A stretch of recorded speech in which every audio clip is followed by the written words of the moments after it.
I guess you thought you'd never see me again, huh? I never ever really felt as though I belonged in the hearing world.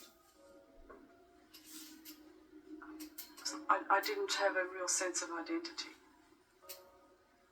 with hearing people. I know I was always very comfortable, as deaf people say, comfortable with deaf people around. And at the same time, often found it a burden. I was always stuck in the middle. I was the meat in the sandwich. A hearing person came to visit, knock on the door, a salesman. I was the first point of contact, not my parents. And sometimes I didn't want to be that. Oh. I didn't have anything to do with it, but it was like I had to. Sometimes there would be the occasion of a person coming around to the house and I hadn't explained that my family were deaf.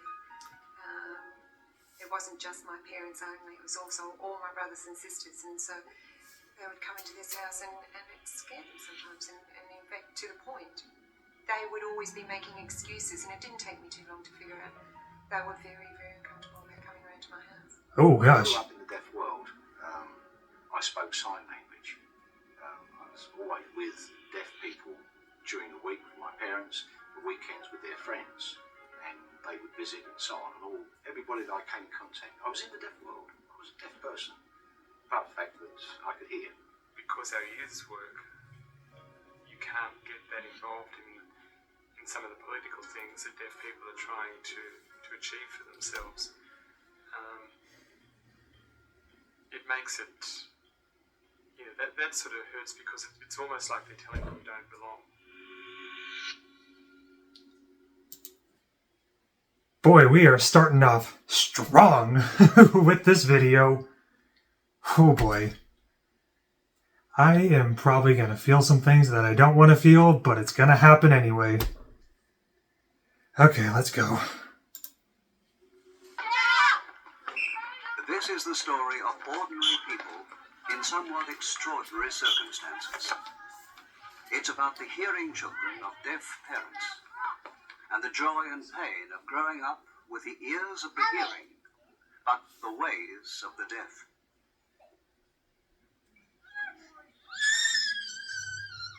I was about 3, and I can remember sitting on the back lawn at the back of our home, picking daisies. I can remember the dress I was wearing, what my hair looked like, and trying to make noises like my mum. I don't think I had the words. I just knew that I wanted to be like Mum, and I wasn't, and I didn't know why. Many are bilingual, using both the spoken language and their native sign language to communicate. Others have no use for their sign language. Some move far away from their deaf families, refusing to have anything more to do with the deaf community. And some don't really have a lot of CODA friends, so they're just alone, like me. Others choose to stay close to their roots and see themselves as a bridge between two worlds, the hearing and the deaf. These often find work in the deaf community, becoming sign language interpreters, social workers, or teachers of deaf children. Always. But they It's all just have one thing in common. a struggle for acceptance, a Whoa. search for identity, which will continue throughout their lives. It's only recently that they've begun to be recognized as a distinct group who share many common experiences of childhood and who are realizing that being different can bond them together, where previously it drove them apart. A growing number have become members of an international organization called CODA, Children of Deaf Adults, and identify themselves simply as CODAS. The whole idea is to help hearing children of deaf parents have a more positive outlook or positive view on coming from a deaf background, to really see the richness of it, whereas a lot of that in various cases has been probably watered down or knocked out by the prejudice that's in the community, in their lack of understanding, and those sort of hurtful comments of deaf parents, and and kids looking at you going like that, and making funny noises and trying to mimic how your parents sound. A lot of CODAs, I think, tend to feel like they've been dealt the short straw because of those negative experiences growing up, and they've not really known how to deal with it. Well, we subscribe to the American CODA, which is now also worldwide.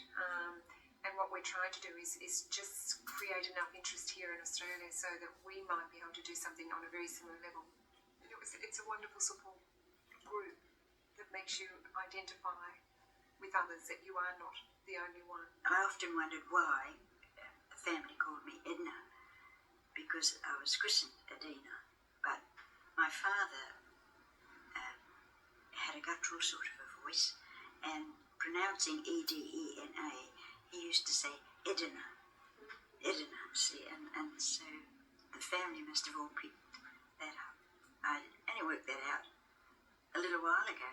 Sure, a good thing. Yeah, the same thing happened to me. My dad cannot say my name right, so he just says L-N, like almost like E-L-L-E-N. He can't say Alan, so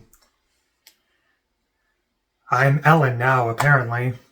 But my mom, she can say it normally. About having deaf parents was when you got to primary school, well, in my family anyway, I used to fingerspell a lot. So I was always top of the class for spelling in school, in primary school. If I wasn't sure about how to spell a word, Oh, yeah. I'd put my pencil down, put my hands under the desk and spell it, and if it looked right on my fingers, I knew I had it right, and I'd write it down.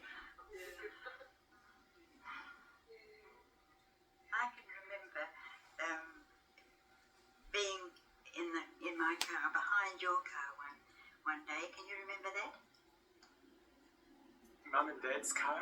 No. You were on your own and you were driving along in front of me. Right. And we were stopping in the traffic. You didn't know I was there. Then you must have realised. And then you waved to me. You saw me in the rear vision. Can you recall that? Vaguely. When we came to stops, you said, and after that, so we went over to have a conversation. Yes, from car to car. Mm-hmm. Isn't that great? It's actually pretty cool. When a deaf person in the car and you want to talk to them, you get the steering wheel and you drive with your knees and you keep talking. Oh, don't do that. That's dangerous. Didn't start interpreting about 10 years ago. That's only when interpreting started.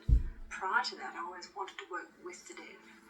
But I didn't want to be a teacher or welfare worker. It didn't sort of seem right. And then interpreting started, and that was just where I wanted to fit in as a CODA. I felt I knew the culture, the language, the people, and that was where I wanted to fit. And then I find myself in these two worlds, the deaf world and the hearing world.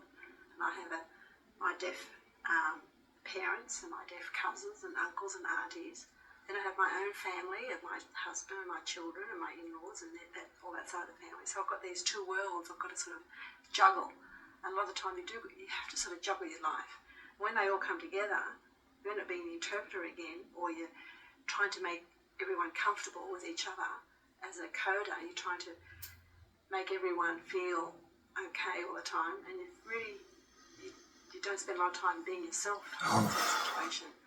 When I got the phone call to say my one and only hearing brother had died, but nobody in my family knew, especially my parents, and so I actually had to deal with that myself because we were getting very close. We're the only two hearing in the whole family, and to have to deal with the loss of my brother, who was only 36 at the time, going home and telling my mother, and my mother just was finding it so difficult to accept that, and of course naturally losing a son, then waiting for Dad to get home and tell him the news, and then having to break it to the rest of the family.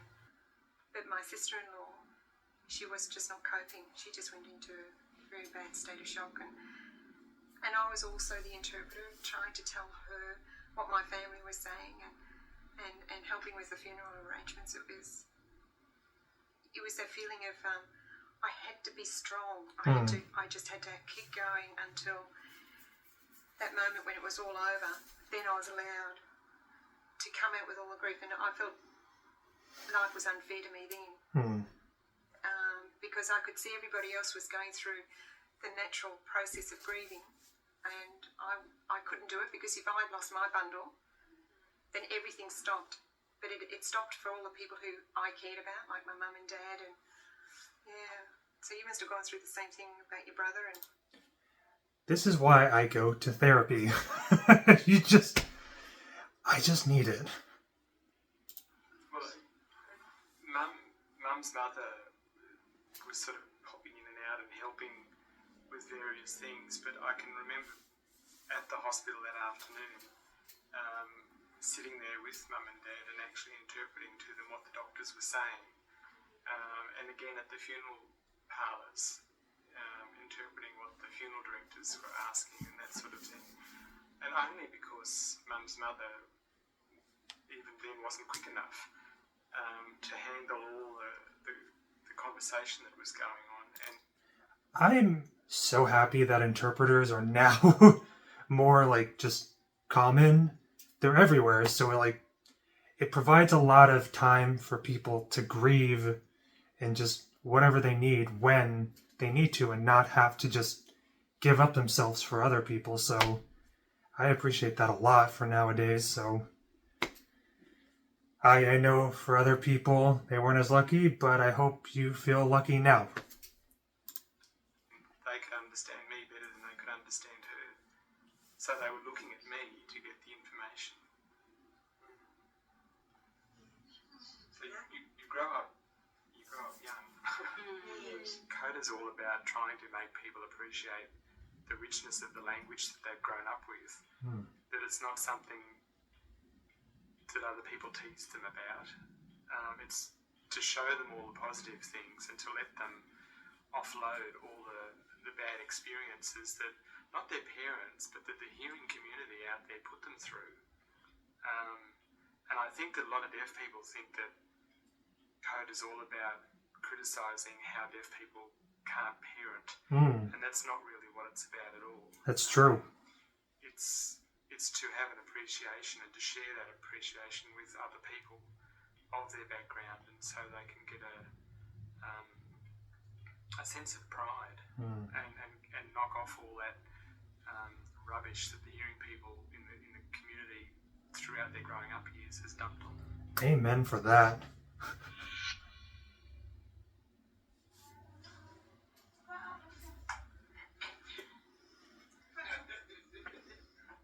The deaf community consists of deaf people who have a unique language, sign language, which forms the basis of a rich and diverse culture. Contrary to popular... Oh, yeah, this is not American Sign Language that I'm watching. This is more Australian or Auslan Sign, if I believe I'm right. Maybe I'm wrong. It's the Australian Sign Language, or like I said, Auslan. So none of this, I know nothing of what they're signing, so I am just enjoying it. Members of the deaf community are not a group of lonely, isolated people clinging together for support. Indeed, many deaf people do not see deafness as a disability at all.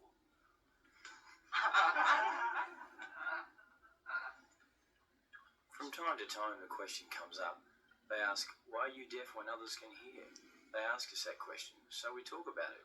It depends on the pride we have in being deaf. We feel all right. We explain that there are different kinds of people, hearing and deaf, just as some people have different colour hair, some people are disabled, in wheelchairs, some are blind, some are deaf. Some people communicate differently. They have different languages, Italian, Russian, etc. Everyone's different, not the same. So I think it's a matter of talking to them, helping them understand why we're deaf, that it's okay. We're no different. Over the past decade, growing awareness of deaf culture has been emerging, and with it, a new sense of pride. I don't worry about people looking at us when we sign in public. One time Aaron asked, why are people looking at us? I said, because we're a little bit different. They don't know our language. Sign language is different. They're just curious. They like having a sticky beak at us. Aaron just went on with things. So I think, as you said, it comes back to us. how we feel about ourselves being deaf. We feel good about it. We're proud of being deaf, so everything's fine. Yeah, and I felt the same way years ago when I was young. I sometimes felt a little embarrassed, but now as I become more older, it's just like, I think it's pretty cool. I could care. I think more people are curious, to say the least, and that is a good thing. But I mean, not Charlie Kirk apparently, but most people are curious. The language itself is so beautiful to watch, and I have such a feeling of comfort when I see people signing. I don't know how else to explain it. It's a bit like, I guess, for sometimes when I listen to Beethoven or something like that, if I'm really wanting and needing some time and space to listen to some music, it has the same kind of effect on me. It meets a need somewhere inside. After tea, it was time for me to go to bed. Or, if not to go to bed, but be out of the way. And the house would become very quiet. And I could hear the rubbing of my parents' hands as they were talking to each other, and just the quiet smacking of lips as they were mouthing the words to each other. And the house was that quiet. I could hear that from my bedroom, which was upstairs. There was always people in our home, always deaf people in our home. And the hugs that they gave are the best hugs in the world when they haven't seen you. And that's the way they sort of express how they feel about you. They don't look at you and hold your face and say, oh, I've missed you or something. They just hug you to death or to life or whatever. It's estimated that approximately 88% of all children born to deaf parents are hearing. And now it's become 90%. I mean, it's only 2% increase, but still, it's increased, apparently. And these children often learn sign language before they learn to speak. It's mainly through hearing relatives or friends, and later at school, that they learn spoken English. CODAS. I had a similar thing at kindergarten when I went, and the teacher actually made a comment of something along the lines of, why is it that when I speak to you, you can understand me, but when you speak to me, I don't understand you? She couldn't understand the way I was speaking, because I was actually putting my words into Auslan structure, and instead of saying I want to play on the train, I must have been saying, oh, train, play me want, that sort of thing. And she said, I want to speak to your mother and father, and I thought I was in trouble. So she came round to the house, and I was hiding the laundry, and they finally found me. But and that's when the teacher took a personal interest. That was when I was different to the other kids, and about my parents and my brothers and sisters. And I thought, maybe someone dumped me at the door. Maybe somebody didn't want me, so they gave me to this kind deaf woman, with all the kids that one more won't matter. Both boys signed early, before their speech developed, so it was confusing to my parents. They thought, signs are fine, but where's their speech? So they kept encouraging them to speak. We had to stop and explain to them that signs develop earlier than speech, that speech would come naturally later. There was plenty of time. Later they saw that happening, although sometimes they had their doubts. They were just so used to hearing speech all the time. If you don't find the sound, will you pull it back?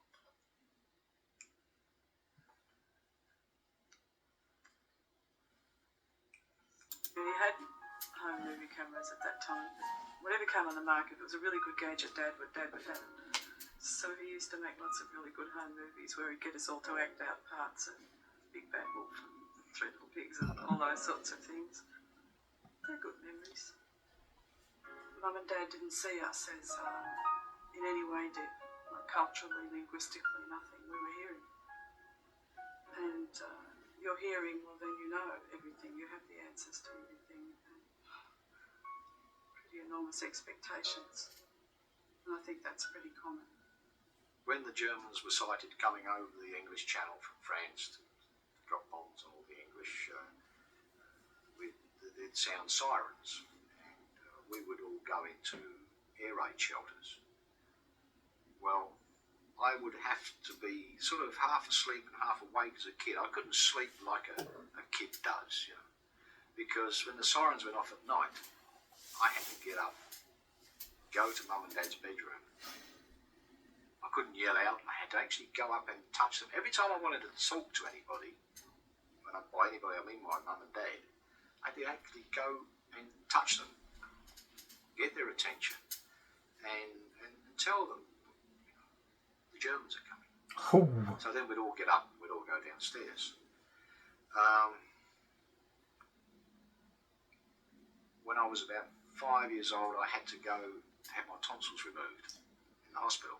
Ooh. And that night after the operation, I remember laying in the hospital with the sirens going, and I was distraught that I was, you know, a couple of miles away from Mum and Dad, and I couldn't go and tell them the Germans are coming. And I created such a fuss in the hospital about this that the nurse had to come and tell me, it's all right, somebody will tell them, don't you worry about it. Of course, being a kid, an adult telling me not to worry, that was fine, you know, I didn't worry anymore. I was probably 17 when we actually had the phone on at home, and all the years before that, I'd get home from school and Mum would have a list of all the phone calls that she wanted me to make, and a whole collection of, I think it was 5-cent coins or sixpences, to get on my bike and ride round to the local phone box and make all the phone calls. Then I had to come back and remember all the answers to all the phone calls. And did you ever get into trouble if you didn't ask a certain question and you didn't come back with all the information? Yes. Why didn't you ask about this? And then I think having the phone on at home, you'd get the same. You'd come home, there'd be the same list.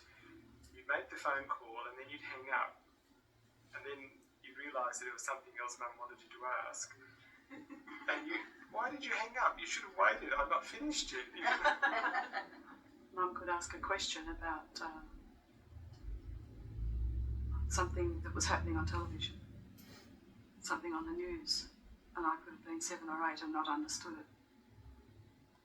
And I would say, I don't know, I don't understand, but I'd get the answer, why not? You're hearing. What does that mean when you're 7 or 8 or not? Damn. I didn't have the Damn. As small children, when you're in your bedroom by yourself at night, you have a bad dream or there's a bad storm and you're frightened, normally you'd call out for your mum or your dad. There was no point in us doing that because Mum and Dad couldn't hear us.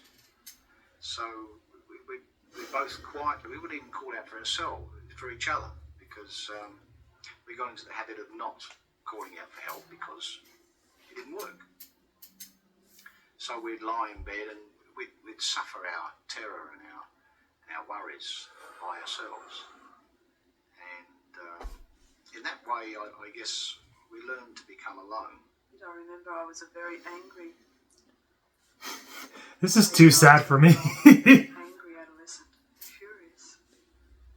I used to slam a lot of doors and Dad was forever patching up cracks in the walls from me slamming doors. And a lot of that was just sheer frustration of not being able to get out all the things I wanted to say. And that had to do with the fact that Mum's signing ability is great, but her English skills were not great. And that's just because of lack of access to education for deaf people at the time. It has nothing to do with their intelligence, because they're both very intelligent people.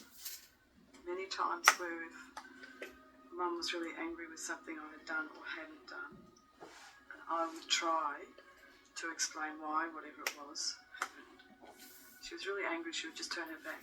If you're trying to communicate with a deaf mother and she just doesn't want to listen to you and turns her back on you, it's the most, in a way, devastating and so bewildering and rendered me, in a sense, powerless. There was nothing I could do. She wasn't looking at me, I couldn't communicate. And the same with Dad at times, but not very often with Dad.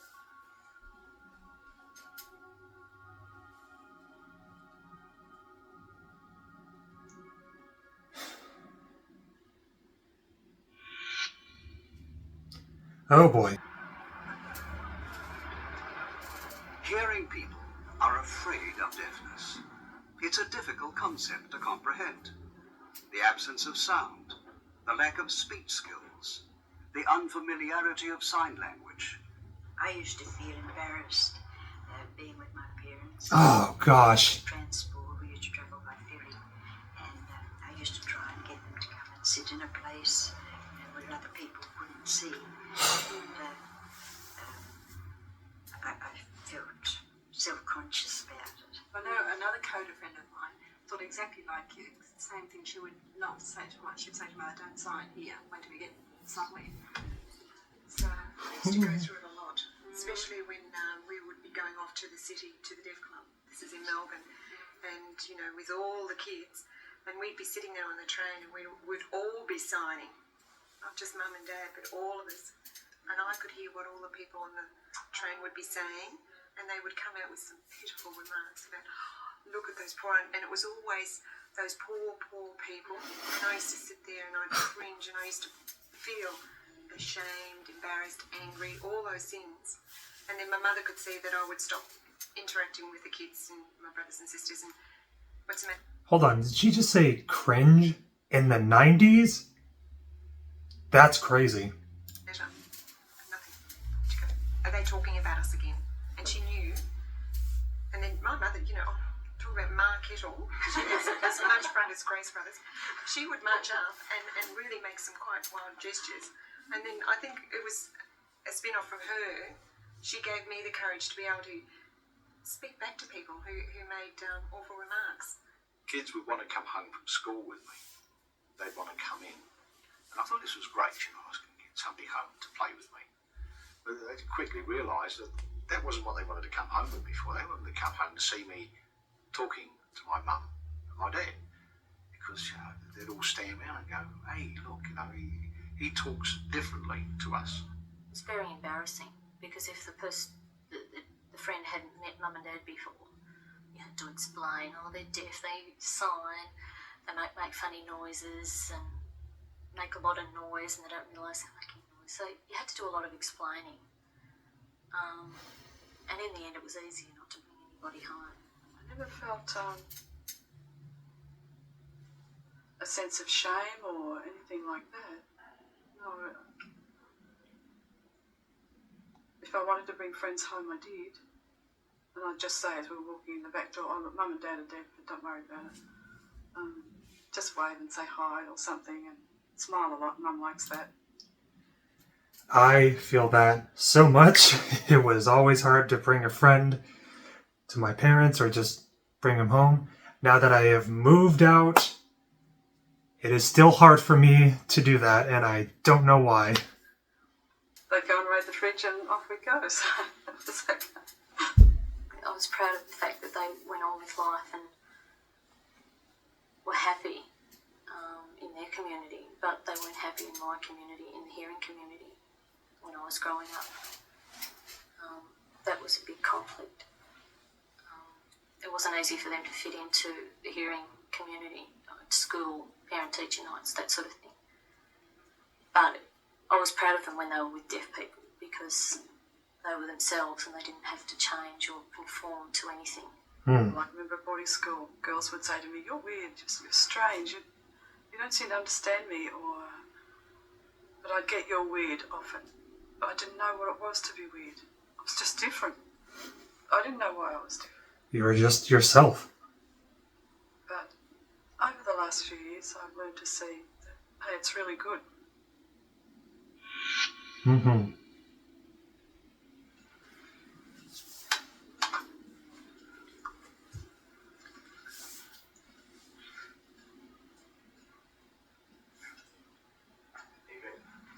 Does that carry on? No, it's really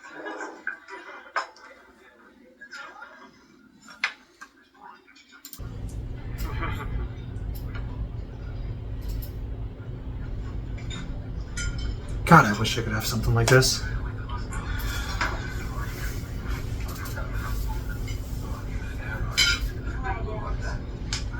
There's so many components in deaf culture, for example, humour, the emotional side, the rules that apply in the deaf community. There was no explanation needed. You was just, we went straight into a situation, but it would be an on-off switch. And the other really nice thing is that sometimes I can't express how I'm feeling about something or whatever, and I can just do it straight into sign language. And it's just lovely that he understands and responds quite often with the appropriate sign for it too. And there's no word spoken, we sign it, clearly understood. There are quite often things that you can say better in sign language or in Auslan than you can in spoken English, or things that might be signed more appropriately have more meaning to it than the equivalent English to it, and so therefore to sign things to one another just adds an extra dimension, I suppose, to the way we communicate. Qualities that Peter has was everything I wanted in a man anyway. But boy, it was a real bonus that we both have similar backgrounds. We both enjoy doing the same kind of work. Our whole lives have just sort of blended harmoniously together. I don't think I'd ever find it anywhere else ever.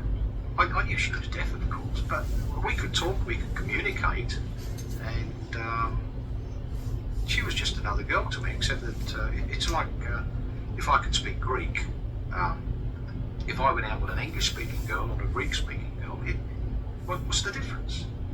And this was a case of either going out with a hearing girl or with a deaf girl. I could speak both languages, so what's the difference?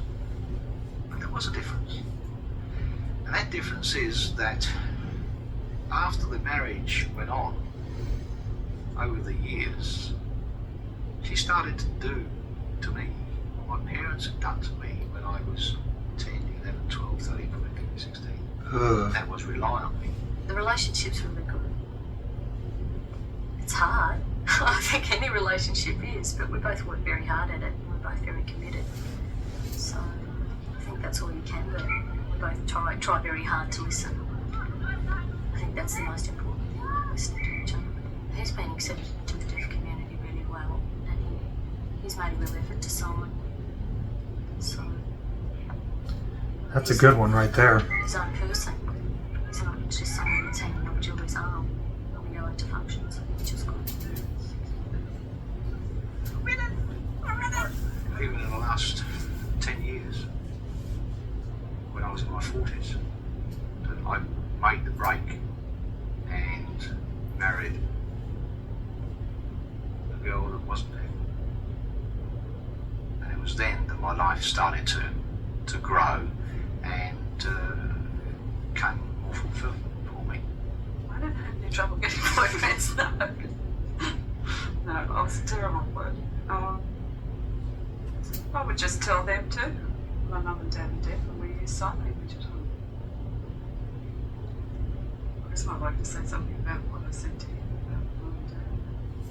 I think I just explained that we just use sign language at home.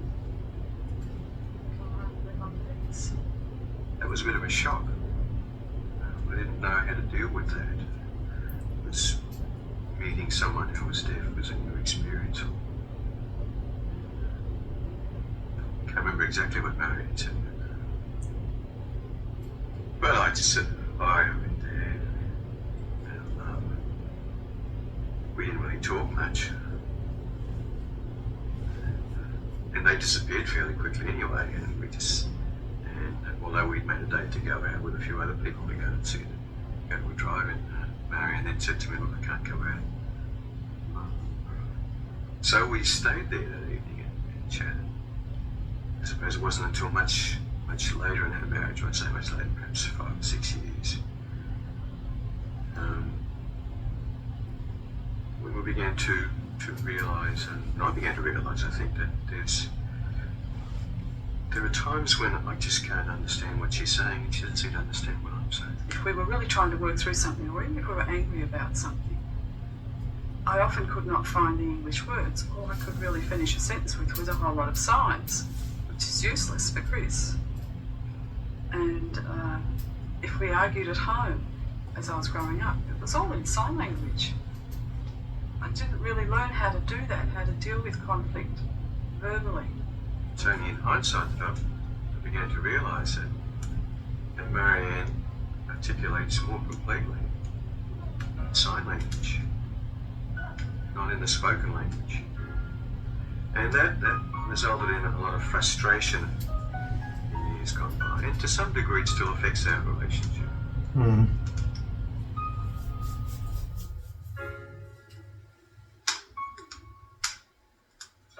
I made me lunch too. What you guys are doing, I don't know. We're just having our mother's lunch. Okay. Oh yeah, you two are having lunch together. Cheers.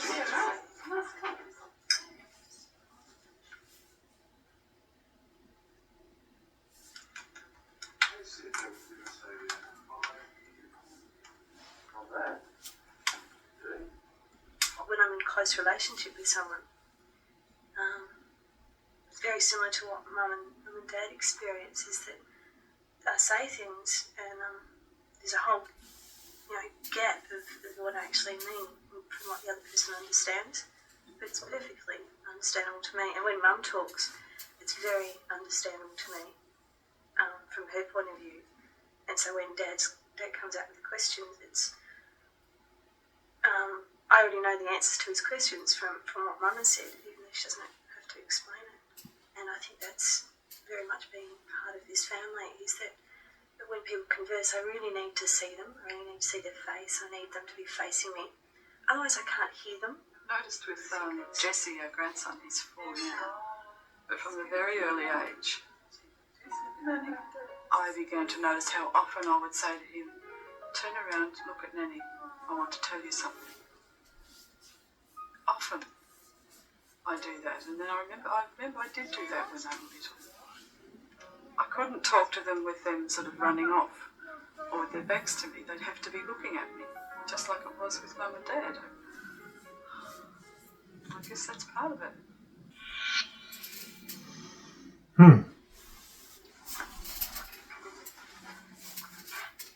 To the deaf community, CODAS are an ongoing contradiction to deaf culture.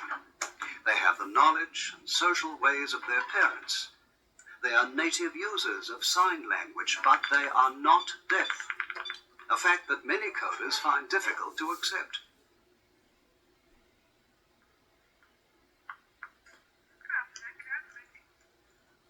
Good afternoon, Karen. This is Robert Lee, calling from the Victorian Deaf Society. Do you remember the phone call that we had last week? The comments that are given to me, you're not deaf, so you don't know. And to me, I probably know far more about the issue than what they do. But they will continually say, you're not deaf, you don't know, you're hearing, because the wider community doesn't know much about deafness. And they're hearing. So you're getting the analogy of, well, you're just out there with all those other hearing people that are really nasty to us. So that's hurtful. You have to have this criteria that if your ears don't work, then you're one of them. And that hurts me because it's my heritage they're talking about too. And that's a very sensitive area for me at the moment. And it also happens when you're just signing away to somebody that you've just met who's deaf. And they'll sign away with you in Auslan. Sign away. And then I'll say, where did you go to school? And then I have to say, I'm hearing. Then the whole thing changes. It just changes. I'll either cut the conversation short, walk away, or they're not all that interested because I'm not deaf. And I understand that, but at the same time, it hurts to be treated differently because you're not physically deaf. Mm-hmm. It's like having a passport that you belong to that country. That passport is never recognised. There's your title. That it won't admit you into that world. It won't admit you into that country, although you've got it. It was given to you by birth. My life was beginning to turn upside down. And there was just, I suppose, a cry from within to grab hold of life instead of let it slip by. So I began therapy. Yes! Through that, began to find out things about myself, and memories came back. But also at the time, Chris was trying to encourage me to go back to work. kept telling me that I had really good signing skills and why don't I become an interpreter. Eventually he pushed me enough that I went into the Deaf Society and spoke to them about becoming an interpreter. And I got a job and I started work in the field, and all of a sudden was confronted with people and issues that I hadn't thought about since I'd left home at the age of 18. I was lucky. I think I had a couple of people that I could go and talk to. Although it was never my feelings that were taken into consideration. It was always Mum and Dad's. So that's how I learned. Oh, how they're going to feel about that. Mum's going to be angry. She's going to lose her temper. Da da da da da da da. But where's mine? I had been away from my parents for 2 years. I was sent overseas. I didn't want to go in the Air Force, but you had to go, so I went. And they sent me to Cyprus. There I lived a completely different life to what I've been used to. No deaf parents, life with the boys, mates. I even learned to speak a different language. And my life changed completely. And when I got back, I came back home. I saw that Mum and Dad were still there, alive and well, and they hadn't suffered for me being away. So I realised that I didn't need any more to worry about them. And it wasn't until I got a job that took me interstate. I was actually working for Qantas, and it took me around the world. And suddenly I had that complete separation from deafness, from home, from my friends, and all of a sudden here I was, a hearing person in the hearing world. That's when it really hit home. I really, really, really felt like the guts in me had been left behind somewhere. And so it wasn't until I very quickly decided I wanted to do something in deaf work. It just got to the stage where I thought, I'll stuff you. I'm going. I've had enough. My needs aren't being met. You don't care about me, you just care about yourself, sort of thing. I'm going. So I went and stayed away from Mum and Dad for about 6 months. And that was pretty hard. And it was hard for them too, but it was good for me. It gave me a chance to just sort of take a breather. Oh, you have no idea. I can't say I've got any regrets, because it was something that I had to do. But it was still a hard decision to make. Like, wow. I never hear much of these types of things where CODA just leaves his deaf family, deaf community, you know? You never hear it. I know it's true, it's possible, it happens, but you never hear it. It was my job. I had to do it.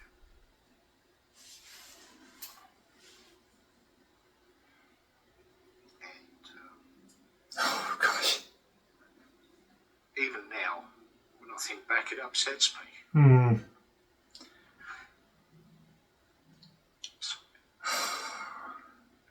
Dude, you're fine. You're fine. I feel guilty for having my life. Why am I going to cry at this?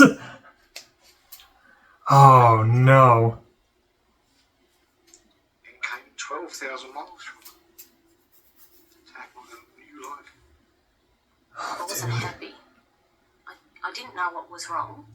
And a good friend of mine suggested perhaps I should go and see a therapist. And I said, no, I'm not bad, I'm strong, I've been responsible all my life, sort of thing. I'm not going to go and back down and do that. And I toyed it over in my mind for a while, and I thought, oh, well, I'll give it a go. But that wasn't easy. So did that. I started to, after a few visits, I started to realise, hey, there's some things that I haven't thought about consciously before. They're there, but they're all hidden. They're hidden down here in my past that happen to affect my life now. Mum or Dad, none in particular, would say, I need it now. I can't do it. It's not my fault that I'm deaf. So as a little girl, I grew up thinking it must be my fault my mother and father attacked me. The only thing I regret is that perhaps I wasn't as good a boy as mum and dad that I could have been. Which is, I guess, now why I cut myself off completely. But every now and again, as I've said before, I have the need. Oh, gosh. To talk in sign language. It's me. Oh, man. I'm I feel for this man. I feel for him so hard. Like, wow. Through sharing experiences with other CODAS, working in the deaf community. That's a TTYL. It's a teletypewriter. Hearing children of deaf parents are slowly beginning to reassess their identity and come to terms with their place in society. It's more than just okay now for me to have been brought up in a deaf home, and that's who I am. Everybody has different 100%. experiences, and this one's mine. And it's just as valid as anyone else's. And it's not really a conflict anymore. There was a time. Probably the step that CODAS either take or they don't take. You could ignore it all your life, and it can be eating you up inside and you don't even know about it until you have a big outburst and then you realise, oh shit, I'm really angry about something, but you can't quite put your finger on it. Or you can say, okay, I'm going to become conscious about what's going on with my life and why am I acting this way? What's different about me? I don't see deaf people as being poor unfortunates. Yeah, sure, they're disadvantaged because they can't easily just go and communicate with everybody out there, but it doesn't make them any less a person because of that. And being able to promote or advocate deafness as just a different way of communicating to other hearing people out there is something that I feel very, very strongly about doing.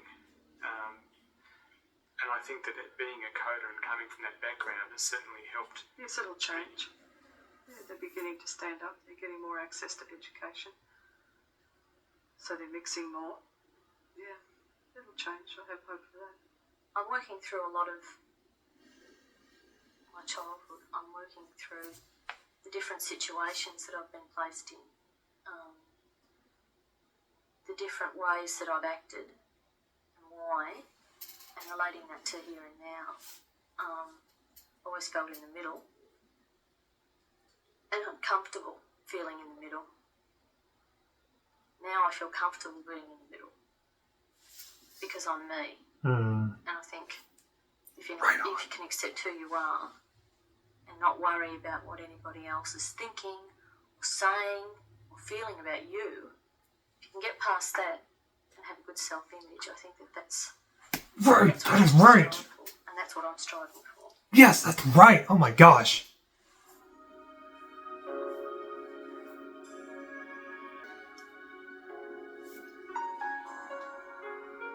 Wow. Wow. I am not gonna lie, but Passport with No Country, I am impressed. I am so impressed. That is amazing. Good work. Wow. Wow. Oh my gosh, dude.